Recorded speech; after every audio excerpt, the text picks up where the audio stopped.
තෙරුවන් සරණයි. සලායතනික සූත්‍රය මජ්ක්‍ධිම නිකායේ බුද්ධ ජයන්ති ත්‍රිපිටක මාලාවේ 12 වෙනි පොතේ 3 වෙනි කාණ්ඩයේ 594 වෙනි පිටුවේ සලායතනික සූත්‍රය චක්කුම් භික්කවේ අජානං ආපස්සං යත භූතං රූපේ අජානං ආපස්සං යත භූතං චක්කු විඥානං අජානං ආපස්සං යත භූතං ඇස යත භූත වශයෙන් නොදන්නා කමින් නොදක්නා කමින් රූපයෙන් යත භූත වශයෙන් නොදන්නා කමින් නොදක්නා කමින් චක්කු විඥානේ යත භූත වශයෙන් නොදන්නා කමින් නොදක්නා කමින් ඥානං පස්සං නොදන්නා කමින් ඥානං පස්සං කියලා කියන්නේ දැනුමත් දැකුමත් ඥානං පස්සං දැනගත්ත දේ අපි කියන්නේ දැනුමට දැනුමත් අවබෝධඥානය කියන්නේ තමන්ට තියෙන ඒක අවබෝධයටපත් වෙනවා. තව විදිහකින් කියනවා නම් ඥානං පස්සං දක්නා කියන්නේ තමන්ටම ඒක ප්‍රත්‍යක්ෂ වෙන එක. දන්නා කියලා කියන්නේ ඒක දැන් කල්‍යාණ මිත්‍රයෙක්ගෙන් අසදනක දැනුම ඥානං පස්සං. දැන් අපි ප්‍රතිපදාව පුරන්නේ අපිට ඒක ප්‍රත්‍යක්ෂ කරගන්න. තමා තුලින්ම ඒක දකිමින් සත්‍ය අවබෝධ කරගන්න. ඒක සාන්දිටිකයි. ඒක තමන්ටමයි සාන්දිටික වෙන්නේ. ඒක දැනුමක් වෙන්නේ. ඒක තමන්ගේ ප්‍රත්‍යක්ෂය. ඒක ඥානං පස්සං කියන්නේ ලොකු කතාවක්. එතකොට මේ සලායතන සූත්‍රය කියන්නේ සලායතන කියවම මම දන්නවා. ආයතන 6. සලායතන. ඇස, කන, දිව, නාසය, කය, මන. ඇස, කන, නාසය, දිව, කය, මන. ඇස කියන්නේ මේ මසය නෙමෙයි. සලායතන කියන්නේ ආයතන. අපිට ඇස කියන ආයතනේ සකස් වෙන එකක්. මේ හැම මොහොතෙම සකස් වෙනවා. වර්ණයක් හැඩතලයක් අපි ඇස කියන ආයතනේ ගත්තොත් වර්ණයට ප්‍රසාදවත් වෙනවා. ඒතර මේ චක්කු ප්‍රාසාදය කියලා කියනවා. ආලෝකයක් නැති තැන අපිට වර්ණ සිතක් පහළ වෙන්නේ නැහැ. ආලෝකයට ප්‍රසාදවත් වෙනවා මේ අපේ චක්කු මසස කියලා කියන්නත් පුළුවන්. නමුත් මෙතන ආයතනය කියලා කියන්නේ ඇස කියලා කියන්නේ මේ මස් ඇහැ නෙමෙයි. එහෙනම් මැරිච්ච කෙනාටත් මස් ඇහැ තියෙනවා පේනවනේ. ඒක නෙමෙයි. ආයතනය කියලා කියන්නේ අපිට අන්ධකාරයේ පේන්නේ නැහැ. ආලෝකයක් තියෙනකොට මේක ප්‍රසාදවත් වෙනවා. මේ ඇස ප්‍රසාදවත් වෙනවා. ඇස සෑදෙන ධර්මයක්. අපිට ධර්මයේ තුල අසන්න ලැබෙනවා මේ ආයතනික ක්‍රියාවලිය. මෙතන නයිදන් අත්තකතම් බිම්බන් නයිදන් පරකතම් තමා විසින් හැදුවත් නෙමේ වෙන අයෙක් හැදුවත් නෙමේ මේ ප්‍රතිබිම්බේ. නයිදන් අත්තකතම් බිම්බක්. මේ සේලාතරණී කියන්නේ. ඇත්තටම මෙන්න මේක තමයි මෙතන සිද්ධ වෙන්නේ. මෙතන ප්‍රසාදයේ තුල එහෙම නැත්නම් මේ ආයතන කියන්නේ ආලෝකයේ හැඩතලය අනුව ඒ කණ්ණාඩියට වැටෙන ප්‍රතිබිම්බය වගේ. ගසත් ආලෝකයත් නිසා හටගත්ත සෙවණැල්ල ප්‍රතිබිම්බේ. කණ්ණාඩියට වැටෙන්නේ ආලෝකයේ තියෙන වෙලාවට තමයි ඒ හැඩතලය. අපිට කණ්ණාඩියෙන් දෙයක් පේන්නේ නැහැ කළුවරේ. අන්න ඒ වගේ මෙතනට වැටෙන ප්‍රතිබිම්බයක්. ආලෝකයත් ගසස් නිසා හටගත්ත සෙවණැල්ල වගේ. තින්න සංගති පස්සෝ කියන්නේ. ඒ තින්න සංගති පස්සෝ කියන ක්‍රියාවලිය තමයි ආයතනයේ හැදෙන ක්‍රියාවලිය. ඒ කියන්නේ චක්කු විඥානය. සූත්‍රය තුළ පෙන්වුවේ චක්කුම් භික්කවේ අජානං ආපස්සං යත භූතං. අසත් යත භූත වශයෙන් නොදක්නා කමින් නොදන්නා කමින්. තර රූපේ අජානං ආපස්සං යත භූතං. ඒක යථාකාරයේ නොදක්නා කමින් නොදන්නා කමින් චක්කු විඥාන. අජානං ආපස්සං යථා භූතං. ඒ යථා භූතං කියන්නේ හැදෙන ආකාරයේ සත්‍ය නොදන්නාකම. අජානං මෙතන ජානං නෙමෙයි අජාන. පස්සං නෙමෙයි ආපස්සං. එතකොට හොඳටම පැහැදිලි. දැන් මෙතන කතා කරන්නේ යථා භූත ආකාරයේ හැදෙන හැටි දැකීම නෙමෙයි. ඒ චක්කුම් භික්කවේ අජාන ආපස්සං යථා භූතං කියන්නේ ඇස යථා භූත වශයෙන් හැදෙන ආකාරයේ නොදන්නාකම නොදක්නා කමින් කියන්නේ.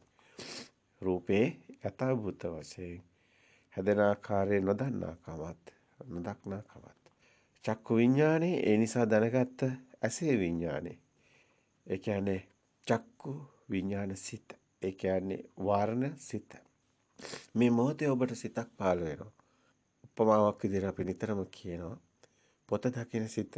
ඒ ෂණේම හටගෙන නිරුද්ධ වෙනවා. හැබැයි ඒක ධර්මයේ දන්න කෙනා දැනගත්ත කෙනා ඒ දර්ශන ඥානෙ ඇති කෙනා ඒ යථාභූත වශයෙන් දකිනවා. එහෙම දෙයක් බාහිර මේ හටගත්ත දේ සත්‍ය දකිනවා. ඒ අර අසෘතවත් පු탁ජන කෙනා අර මෝහගන අන්ධකාරයේ ඉන්න කෙනා ලෝකේ ඇත්ත කරගෙන ඉන්න කෙනා. එතකොට ඒ කෙනා ඒක යථාභූත දකිමක් නැහැ. අන්න ඒකයි අජානං ආපස්සක් කියන්නේ. සාමාන්‍ය කෙනෙක් ඕනම සත්වයක් ඕනම ආගමක් අදාළ නැහැ. සාමාන්‍ය සත්ව ගත්තත් තිරිසන් සත්ව ගත්තත් ලෝකේ ඇත්ත කරගෙන තමයි ඉන්නේ. යමෙක් ලෝකේ ඇත්ත කරගෙන ඉන්නවා කියන්නේ ඒ සාමාන්‍ය පේන දේ ඇත්තයි කියලා හිතාගෙන ඉන්නවා. එයා එතන ඉන්නේ අජානං ආපස්සක් යථාභූත. ඒක හැදෙන ආකාරය ගැන දන්නේ නැති කෙනා. අපි ඊගාව කොටසට આવොත් තස්ස සාරතස්ස සංයුත්තස්ස සම්මුලහස්ස ආසාදානානුපස්සිනෝ විහරතෝ ආයති පංච උපාදානස්කන්ධා උපචයං ගච්ඡanti. තස්ස සාරතස්ස සංයුත්තස්ස සම්මුලහස්ස අසත් රූපයත් ඇසේ විඥානේ ආදී ඒ සාරතස්ස කියන්නේ තදින් ඇලුනා වූ එළඹුණා වූ ඒ නිසාම බැඳුනා වූ තස්ස සාරතස්ස සංයුත්තස්ස සම්මුලහස්ස සම්මුලාවටපත් වුණා වූ ඒ කියන්නේ ඒ ඇසත් රූපයත් ඇසේ විඥාණයටත් සාරතස්ස තදින් ඇලුනා වූ ඒ නිසාම බැඳුනා වූ සම්මුලාවටපත් වුණා වූ රවටුණා වූ ඒ නිසාම මුලා වූ ආසාදානුපස්සිනෝ විහෙරතෝ ආයති පංච උපාදානස්කන්ධා උපචයං ගච්ඡanti. අන්න එයින් ලැබෙන ආස්වාදයම බලමින් පංච උපාදානස්කන්ධේ ඒ කියන්නේ නැවතත් පංච උපාදානස්කන්ධේම හට ගන්නවා. තස්ස සාරතස්ස සංයුත්තස්ස සම්මුලස්ස අස්සාදානුස්සනෝ විහෙරතෝ ආයතින් පංච උපාදානස්කන්ධා උපචයං ගච්ඡanti. මේක සාරවත් කියලා දකිනවා. තස්ස සාරතස්ස සංයුත්තස්ස සම්මුලා ඒතර මුලා වෙලා අසත් රූපයත් ඇසේ විඥානයත් ඒ කියන්නේ මේ ඇස රූප ඇසේ විඥානය කියන්නේ චක්ක විඥානය කියන්නේ ඇසට එන්නේ ආලෝකයක් කියලා නේද? ඒ නිසා හටගත්ත ප්‍රතිබිම්බය කියන්නේ එතන පොතක් මේසයක් කියන සම්මුති ප්‍රඥප්ති කතාවක් නැහැ. එතන චක්ක විඥානයේ ආයතන විඥානයට එහෙම අවබෝධයක් නැහැ. එතන තියෙන්නේ හැඩතලයක් හඳුනාගන්නේ මනෝ විඥාණයෙන් තමයි. මෙතන ස්පර්ශ වෙනවා චින්න සංගති පස්සෝ. මේ චක්කු විඥානේ අසත් රූපයත් ඇසේ විඥාන නිසාටගත් ප්‍රසාදේ ස්පර්ශ වෙනවා මනෝ විඥානට. අන්න මනෝ විඥාණයෙන් තමයි ඒ අවබෝධය ඇති වෙන්නේ. මෙතන අපි වෙන් කළ කතා කරාට මෙතන ඔබට එන්නේ අරමුණක් සිතට එන්නේ අරමුණක්. ඒ අරමුණ එන මොහොතේම ඒකේ සත්‍ය දකීමක් තමයි ඒ රැවටීමද සත්‍ය දැකීමද කියන එක. ඔබ ඇස් වසාගෙන සිටින විට දැස් අරලා බලන විට ඒක සිතක් ඉපද නිරුද්ධ වෙනවා කියන එක. නැවතත් දැස් වහගත්තා වගේ. ඒ කියන්නේ ඔබට ඒ අවබෝධ කරගන්න පාසලට එහෙම අපි පැහැදිලි කරේ. ඒ කියන්නේ ඔබ මේ මොහොතේ එක සිතක් ඉපද නිරුද්ධ වෙන්නේ. ඊගා මොහොතේ තව සිතක් ඉපද නිරුද්ධ වෙන්නේ. එක් මොහොතක එක සිතයි ඉපද නිරුද්ධ වෙන්නේ. හැබැයි ඒක අවුත්ත සම්භූතානං උත්තාන බස පෙර නොතිබීමටගෙන ඉතුරු නැතුවම නිරුද්ධ වෙනවා. පවතින සිතක් නෙමෙයි. එතකොට මේ සිත මේ එන අරමුණ තමයි සිත කියන්නේ. ඒ අරමුණ තමයි ඇත්තටම මේ ප්‍රසාද. අසත් රූපයත් ඇසේ විඥානයත් යතින්න සංගති පස්සෝ. එතනම ඒ දැනගන්නේ පුටුව කියන එක ඒ ආයතන විඥානය නෙමෙයි. ආයතන විඥානය කියන්නේ හැඩතලේ පමණයි. කිරණ පමණයි. පටිඝ සම්පස්සේ කියන්නේ ඒ චක්කු විඥානය. අදිවචන සම්පස්සේ කියන්නේ එතනින් හැදෙන සම්මුති ප්‍රඥප්තිය. මේ සංඥා පෙර සංඥා සමග පෙර යම් සංඥාවක් තිබුණා මේ මොහොතේ මේන සංඥාව හසවන ඒ සංඥාවම මේ සංඥාව බවට පත්වීම. අපි කියනවා පෙර මතකයෙන් කලපලා බලනවා කියලා. නමුත් ඒ සංඥා මේ සංඥා යම් මේ මොහොතේ ඔබට එනවනම් යම් සංඥාවක් ඒ සංඥාව කියන්නේ ඒ විඳින දේ දැනගෙන සංඥාව. සංඥාවෙන් දැනගත දේ වේදනාවේ ඒ ස්පර්ශය කියන කාරණාව ගත්තොත් පටිගේ එන්නේ හැඩතලේ අදිවචන සම්පස්සේ කියන්නේ සිතුවිලි ඒ නිසා හටගත්ත අදිවචනේ. ඒ ආකාරයේ ලිංග ඒ නිමිති ඒ ಉದ್ದೇಶ ඇති කල්හි ඒ ආකාරයේ ලිංග ඒ නිමිති ඒ ಉದ್ದೇಶ ඇති අදිවචන සම්පස්සයක් හටගන්නේ. අපිට සිතුවිල්ලක් හටගන්න. පොත කියන එක ඇති උනේ කොහොමද? එතකොට ආවේ හැඩතල. චක්කු විඥානේ ස්පර්ශ වුණේ හැඩතලයක්. ඒක තමයි විඳීම. ඒක තමයි සංඥාව දැන ගැනීම. විඳපු දේ දැනගන්නේ සංඥාවකින්නේ. ඒක තමයි ඊට කලින් ඒ තිබුණු සංඥාව මතුවීම. ඒ කියන්නේ අර හැඩතලයට ශබ්ද එකතු වීම. මෙතනදිත් ඒ හැඩතලයේ ආවොත් ඒ ශබ්දේම ඉස්මතු වීම. අපි පොත කියන එක ඉස්මතු වෙන්නේ ඒ විදිහටයි. ඒක යථාභූත දකින්න කෙනායි ස්වභාවය. හැබැයි මේ කතා කරන්නේ සාමාන්‍ය රවටෙන කෙනා. රවටෙන කෙනා පොත බාහිර මේන හැඩතලේ පොත කියන එකට බාහිර තියනවා කියලා රැවටෙනවා. එයාට යථාභූත ඥානෙ නැහැ.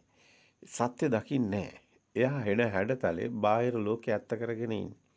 බාහිර තියනවා කියලා හිතන්නේ. නමුත් අපි මේ විදිහට හිතින් හදාගෙන මේ සංඥා යනකොට අපි විසින් හදාගත්ත දෙයක් තමයි දකින්නේ. ඒ කියන්නේ පොත කියන දේ අපි දකින්නේ.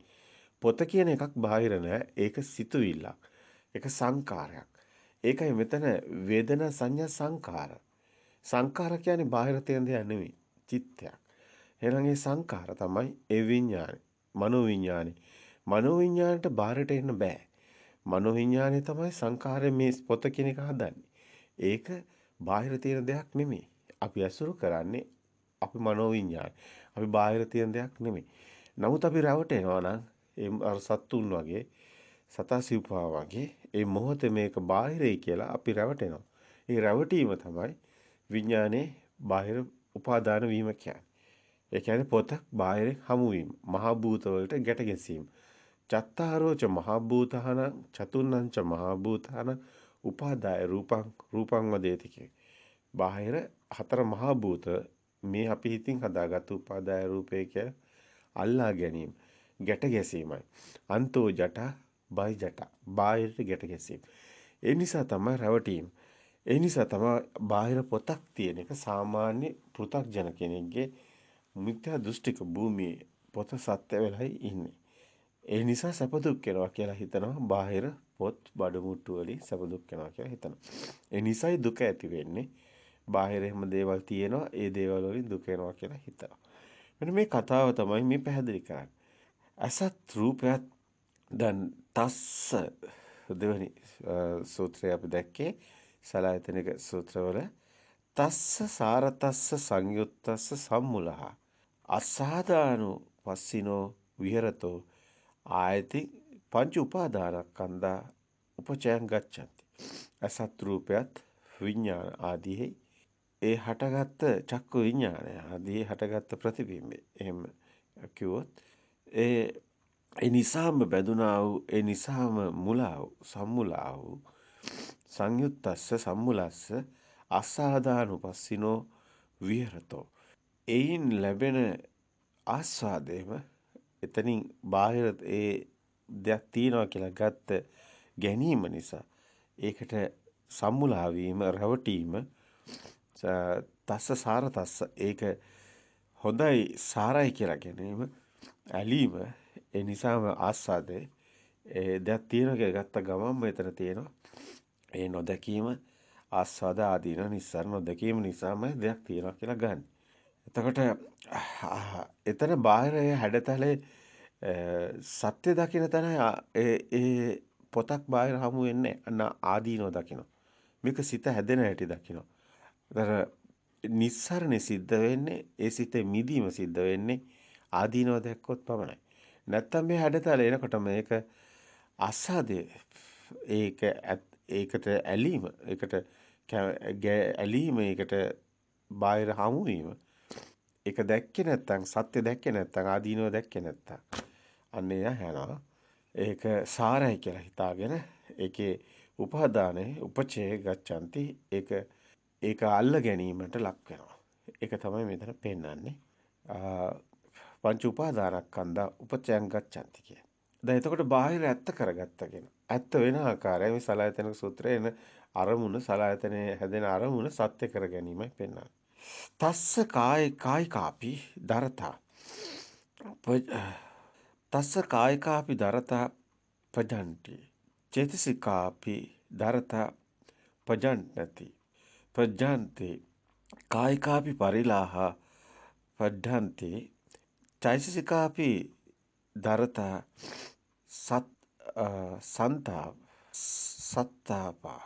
සත්තාපා කායිකාපි පරිලාහ පච්චඩ්ඩන්ති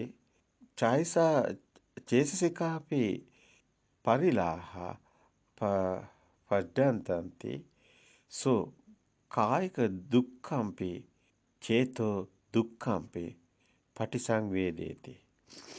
දැන් මේ සූත්‍රයේ පෙන්වන තැන බැලුවොත් තස්ස කායිකාපි දරතා පඩ්ඩන්තේ කියන වචනය. එතකොට චේතසිකාපි දරතා පඩ්ඩන්තේ කායිකාපි පරිලාහ පඩ්ඩන්තේ චේතසිකාපි සන්තාපා කායිකාපි චේතසිකාපි සන්තාපා කායිකාපි පරිලාහ පඩ්ඩන්තේ චේතසිකාපි පරිලාහ පජ්ජන්ති සෝ කායික දුක්ඛම්පි චේතෝ දුක්ඛම්පි පටිසංවේදේති. ඒ බඳු ඒ පුජ්‍යලයාට ඔහුගේ කායික විඩාව වැඩෙත්. තස්ස කායිකාපි දරතා පජ්ජන්ටන්ති ඒකයි ඒ වචනේ කිව්වේ. චේතසිකාපි දරතා පජ්ජන්ති අන්න චෛසික විඩාව වැඩෙත්.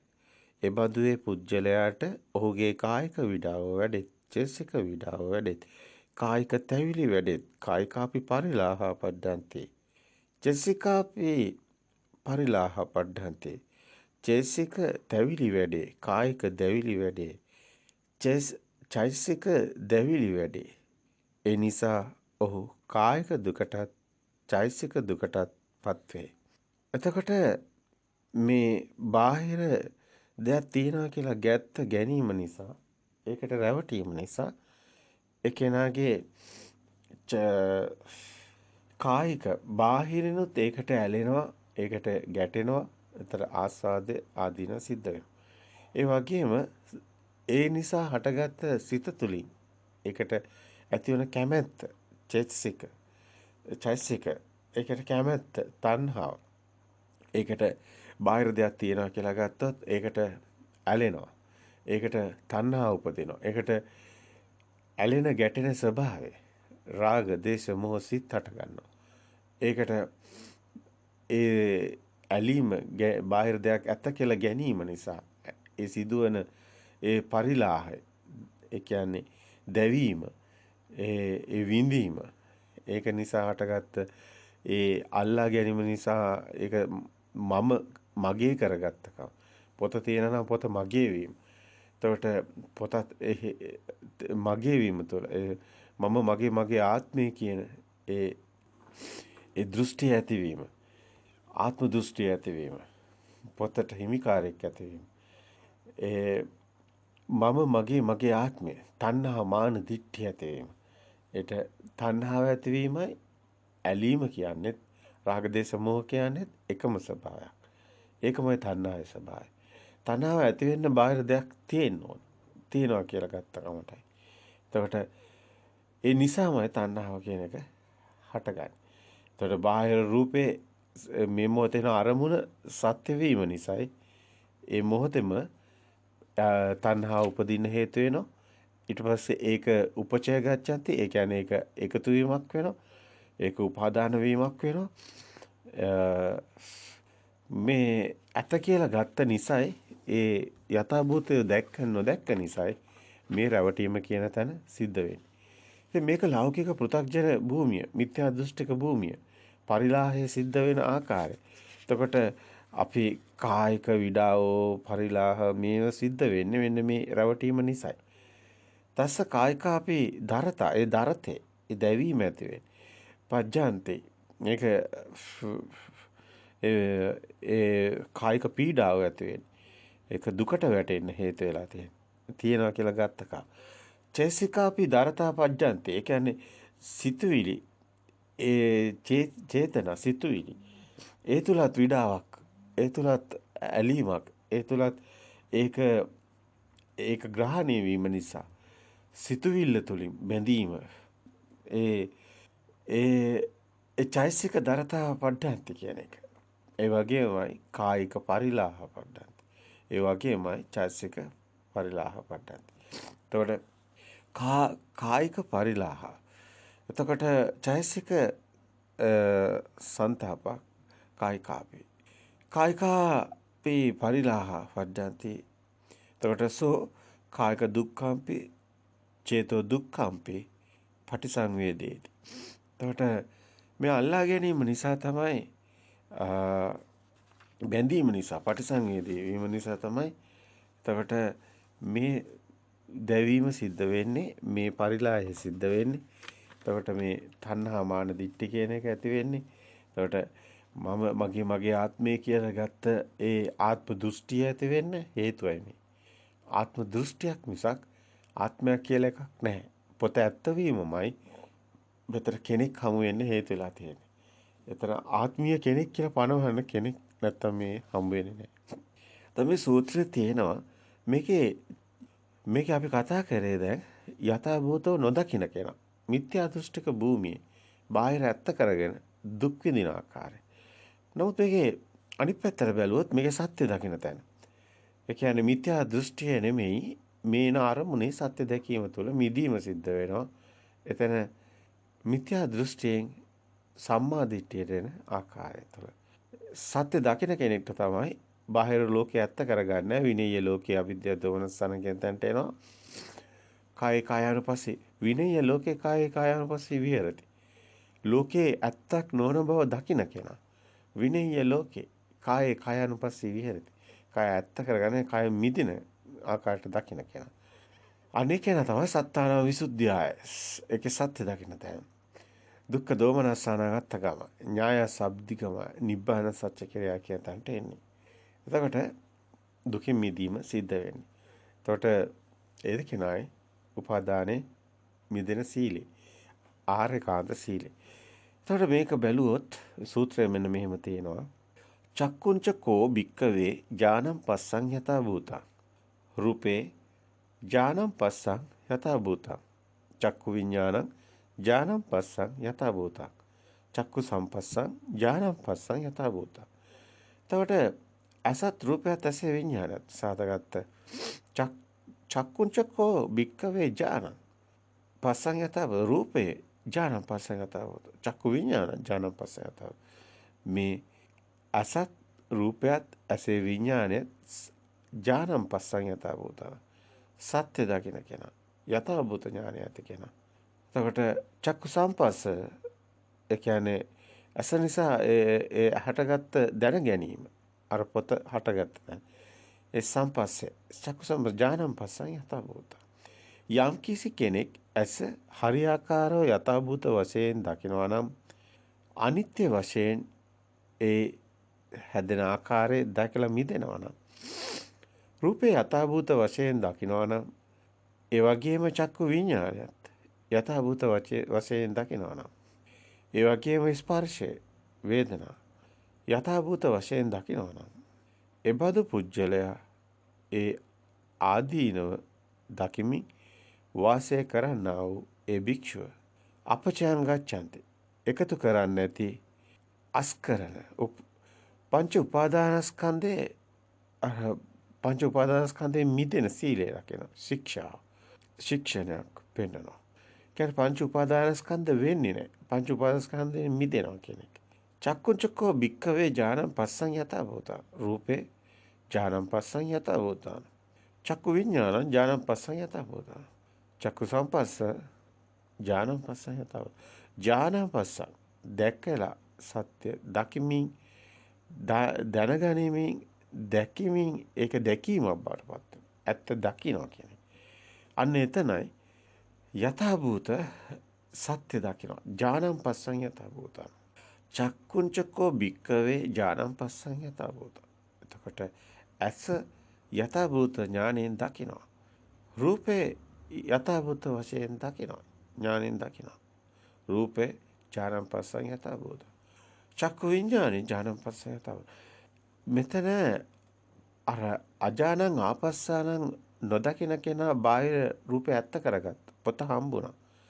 නමුත් මෙතන පොත හම්බ වෙන්නේ පොතක් බාහිර නැති බව.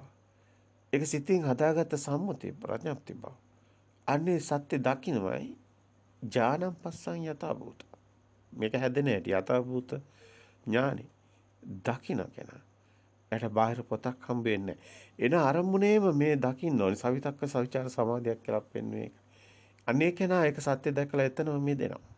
යාට රූපේ ඇත්ත වෙන්නේ නාමයේ ඇත්ත වෙන්නේ නාම රූප ගැට ගැසීමක් සිද්ධ වෙන්නේ නැහැ. ඒ කෙනායි මිදුණිම උපාදානයක් සිද්ධ වෙන්නේ නැහැ. පොතක් බාහිර හම්බ වෙන්නේ නැහැ. සිතේ හම්බ වෙන්නේ. පොතෙන් මිදෙනවා. ඒ කෙනාට උපචයක් නැහැ. ඒ කෙනාට රැස්වීමක් නැහැ. පොතක් නිසා තියනවා කියලා ගත්ත ගැනීමක් නැහැ. තණ්හාවක් නැහැ. රාග දේශ මොහ සිත් පහළ වෙන හේතු නැහැ. අන්න. ඒතර කර්මයට ඉඩක් නැහැ. කර්ම සිතකට ඉඩක් නැහැ. කර්මය පනවන්න බෑ. අන්න ක්‍රියාසිතක් තමයි හමුවන්නේ. එතකොට තස්ස කායිකාපි දරතා පහියන්ති. චේතසිකාපි දරතා පහියන්ති. කායිකාපි සන්තාපා පහියන්ති. චේතසිකාපි සන්තාපා පහියන්ති. කායිකාපි පරිලාහ පහියන්ති. චේතසිකාපි පරිලාහ පහියන්ති. සෝ කාය සුකම්පි චේතෝ සුකම්පි පටිසංවේදේති පහියන්ති. එතකොට මෙතන ප්‍රහාණය වෙනවා. ඒ භික්ෂුවගේ කායික විඩාව ප්‍රහීන වෙත්. චෛතසික විඩාව ප්‍රහීන වෙත්. අන්න දුකෙන් මිදෙනවා මේ සත්‍ය දකින්න තැන. කායික තැවිලි ප්‍රහීන වෙත්. චෛතසික තැවිලි ප්‍රහීන වෙත්. කායික දැවිලි ප්‍රහීන වෙත්. චෛතසික දැවිලි ප්‍රහීන වෙත්. ඒ භික්ෂුව කාය සුඛය චෛතසික සුඛයත් වෙදී. ඒ භික්ෂුව කියන්නේ මේ සීලය රකින්න කෙනා. ඒ කියන්නේ සිතට එන අරමුණේ සත්‍ය දැකලා මිදෙන කෙනා. ඒ කෙනාට බාහිර දෙයක් හමු වෙන්නේ නැහැ. ඒ කෙනා එන අරමුණේ සත්‍ය දැකලා මිදෙනවා. ඒතර ඒ භික්ෂුව කියන්නේ ඒ සීලය රකින්න කෙනා. ඒ සිතට එන අරමුණේ සත්‍ය දකින්න කෙනා. එයා තමයි භික්ඛු කියන්නේ. සමන සූත්‍ර, භික්ෂු සූත්‍ර වෙනම පෙන්නනවා මේ කාරණා. සිතට එන අරමුණේ සත්‍ය දකින්න කෙනා ශ්‍රමණ කියලා කියන්නේ. ඒතර භික්ෂුවක් වෙන්නේ එලෙසයි. සිත තුළින් සත්‍ය දැකලා මිදෙන තැනයි භික්ෂුව ඉන්නේ. ඒ භික්ෂුව කියන්නේ එතකොට මේ සිතේ සත්‍ය දකින්න කෙනා භික්ෂුවක් වෙනවා. ඔබට එන සිතේ අරමුණේ දකින්නවා. අරමුණේ දැකලා සත්‍ය දැකලා මිදෙනවා. අපි මේ පෙන්න ප්‍රතිපදාව තුළ ඔබ කටයුතු කරනවා. ඒ සිතට එන අරමුණේ සත්‍ය දකින්නවා. ඔබත් මේ ආර්යයන් වහන්සේලාගේ ඒ මාර්ගයට එනවා. ඒ කියන්නේ උපාදානේ නොවන සීලයක් රකින්නවා. ඒක තමයි බුදුන් වහන්සේ ලෝකෙට හෙළි කරන ධර්මයේ තුල බුදුන් වහන්සේ පෙන්වන සීලය. ආර්යකාන්ත සීලය.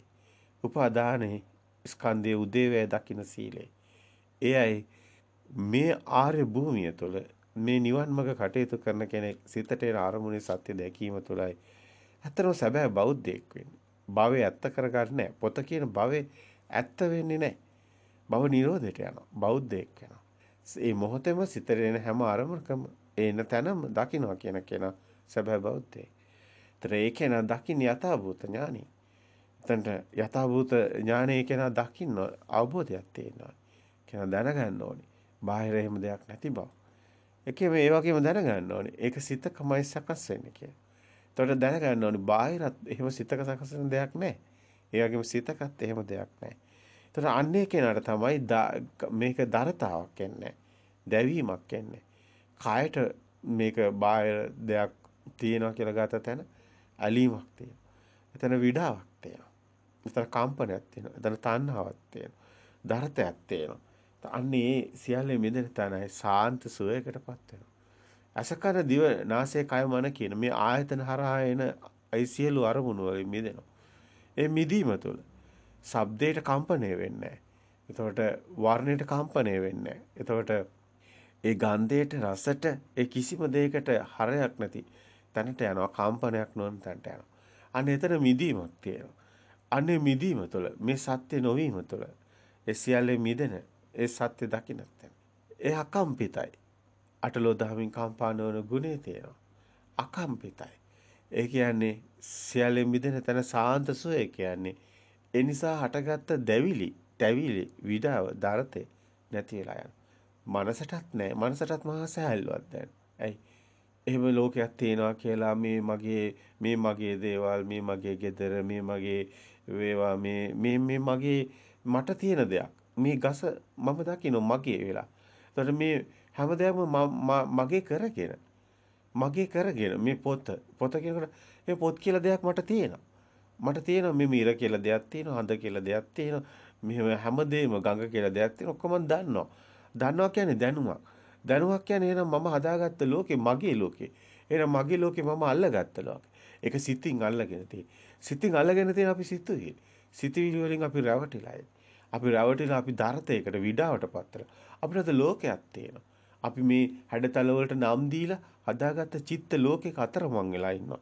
ඒක අපි කිව්වේ අපි දුක් විඳින්නේ මනසින්. අපි දුක් විඳින්නේ සිතින්. අපි බාහිරින් දුක් විඳිනවා සිතින් දුක් අන්තෝ ජටා බහි ජටා. ජටායි ජරිතා ප්‍රජා. මේ ප්‍රජාවම ඇතුළත් පිටතත් ගැට ගැසීමෙන් ඒ දුකෙන් දුකටපත් වෙලා ඉන්නවා. අවුලෙන් අවුලටපත් වෙලා ඉන්නවා. අන්තෝ ජටා බහි ජටා ජටාහි ජටිතා ප්‍රජා. තන්තං කුච්චම ගෝතෝ මිකෝ ඉමං විජිතේ ජට. කවුද ස්වාමීනි මේ ගැට ලියන්නේ කියලා ඇහුවේ. අන්න ඒකයි. ජටා සූත්‍රෙ පෙන්නන්නේ. එතකොට මේ ගැට ලියන්නේ සීලේ පටිච්චාය නරෝ සපඤ්ඤු. ඒ නරෝ කියන්නේ භික්ෂුවක් මේ සිතට එන අරමුණේ සත්‍ය දැකලා මිදෙන සීලේ රකින්නවා නම් සීලේ පටිච්චාය නරෝ සපඤ්ඤු. චිත්ත පඤ්ඤන්ති භව සිතත් ප්‍රඥාවක් වැඩෙනවා. ආතාපි නිපකපු බික්කු අන්නේ නිපක බික්කු ඒ කෙලෙස් තවන වැර ඇති නිපක බික්කු ඒ සිතට එන අරමුණේ සත්‍ය දැකලා මිදෙන ඒ කෙලෙස් තවනවා කියන්නේ කෙලෙස් වලට ඉඩක් නැහැ. කෙලෙස් හටගන්නේ. ඒ අරමුණේ එතනම මිදෙනවා. අන්න කෙලෙස් තවන වැර ඇති නිපක බික්කු. අන්න එයා තමයි මේ ජට ලියන්නේ.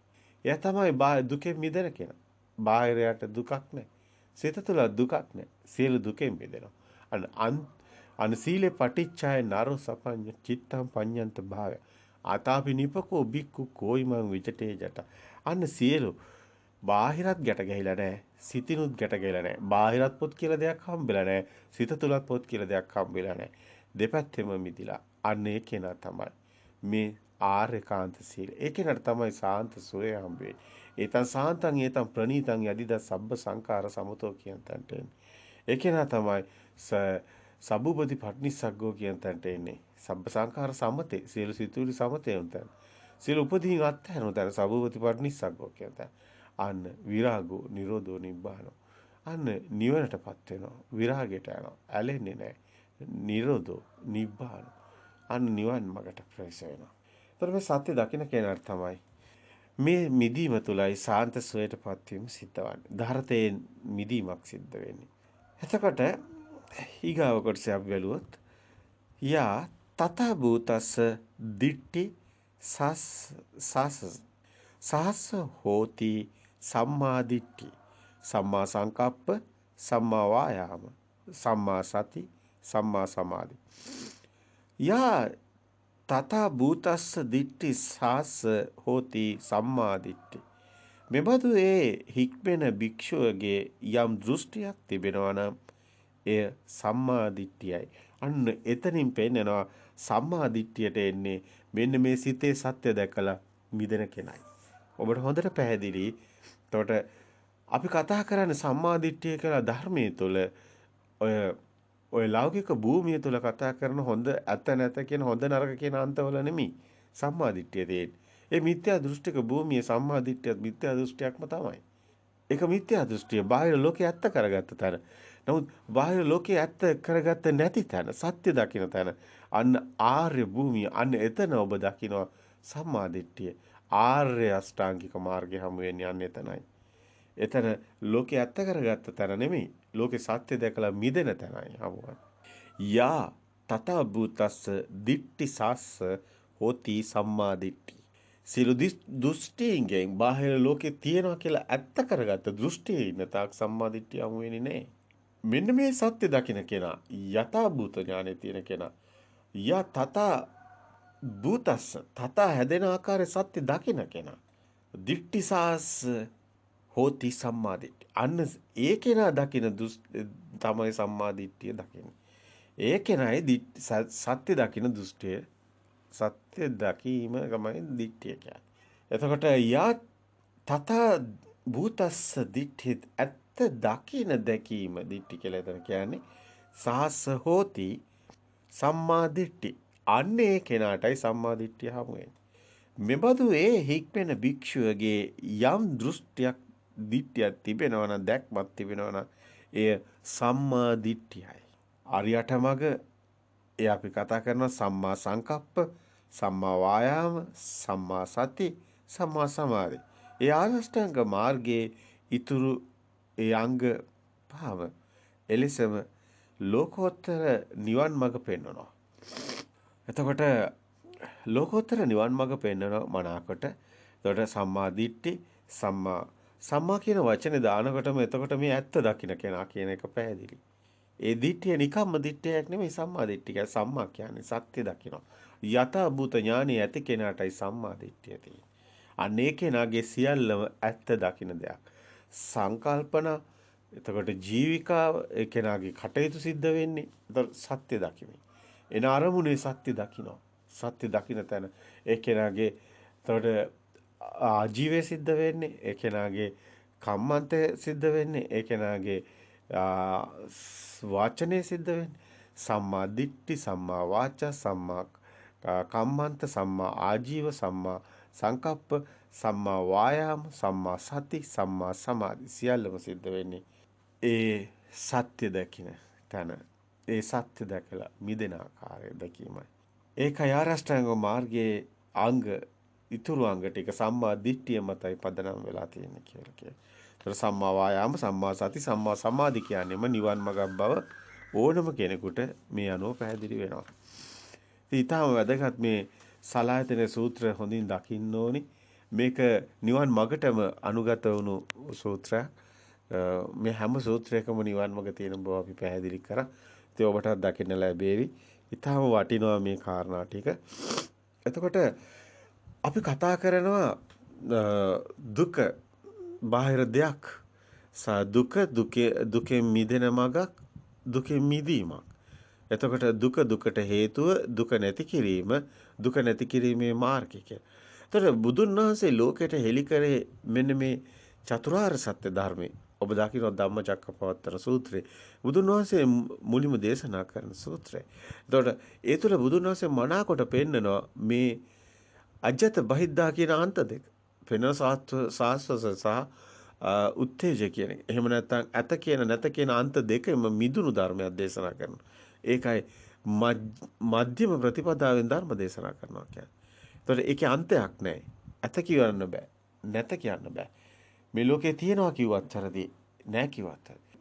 මේ ලෝකේ හේතු නිසා හටගෙන හේතු නැති වෙන ධර්මතාවය. ඒ කියන්නේ ඒක බාහිර හම්බෙන එකක් නෙමෙයි. හේතු ඇති විට හටගෙන හේතු නැති වෙන ධර්මතාවය. තමන්ගේ සිතින් හදාගත්ත ලෝකයක්, චිත්ත ලෝකයක්. සලායතන ලෝකෝ ලෝකං වදේති. බුදුන් වහන්සේ කිංචනාම ලෝකං වදේති කියනකොට ඒ බුදුන් වහන්සේ පැහැදිලි කරනවා සලායතන ලෝකයයි ලෝකය කියලා. එතකොට ආයතන නිසා හැදෙන ලෝකය, ඇස ලෝකයයි මහණෙනි, කන ලෝකයයි මහණෙනි. එතකොට ශබ්ද ලෝකයයි, වර්ණ ලෝකයයි, ගන්ධ ලෝකයයි, රස ලෝකයයි. උණුසුම සීතල පොට්ටබ්බ ලෝකය. සිතුවිලි වලිනුත් අපි ලෝකයක් හදාගෙන. එතකොට ලෝකය කියන්නේ බාහිර තියෙන ලෝකයක් බුදුන් වහන්සේ දේශනා කරන්නේ. බුදුන් වහන්සේ හැමතිස්සෙම ඔබට හැමතැනම පේන්න ලැබෙනවා. සිත තුළින් තමයි ලෝකේ පනවන්නේ. රෝහිතත් බාහිරින් ලෝකේ වාගෙන යනකොට බුදුන් වහන්සේ කියන රෝහිතත් බාහිරින් ලෝකේ වාගෙන යන්න එපා. සිත තුළින් දකින්න. ඒකයි සිත තුළින් තමයි බුදුන් වහන්සේ චිත්තේන නීයති ලෝකෝ. සිත තුළින් තමයි ලෝකේ දකින්නේ. ලෝකේ දකින්න කියලා කියන්නේ. බාහිරින් අපිට ලෝකයක් හමුවන්නේ නැහැ. මේ සියල්ලම සිතින් මාගෙන. බාහිර තියනවාද අපි හිතින් හදාගන්න මේ නම් ටික. මේස, ඇඳ, පුටු, ගේ, විර, හඳ මේ අපි කතා කරන සම්මුති නාමයේ පවා ශබ්දයක්. ඒ ශබ්දේ පවා එක රටවල් වලට ඒ දේශගුණික ස්වභාව වලට උන්ට උච්චාරණය කරන හැකි ශබ්ද වලට වෙනස් වෙලා තියෙනවා.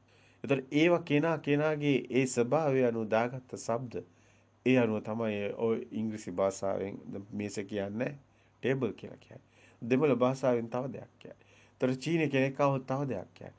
ඒතර එතන ඒ ශබ්දේ තමයි. ඒතර මේ භාෂාව. භාෂාව පවා මෙතන හදාගත්ත දෙයක්, සම්මුතියක්, ප්‍රඥප්තියක්. බාහිර තියෙන දෙයක් නෙමෙයි. බාහිර තියෙන මහ භූත වලට මේ අපි හිතින් හදාගත්ත ඒවා ගැට ගහලා තියෙනවා. ඒවා බාහිර හම්බ වෙන්නේ නැහැ. සිතින් හදාගත්ත චිත්ත ලෝකයක් කිසි දවසක බාහිරින් හම්බ වෙන්නේ නැහැ.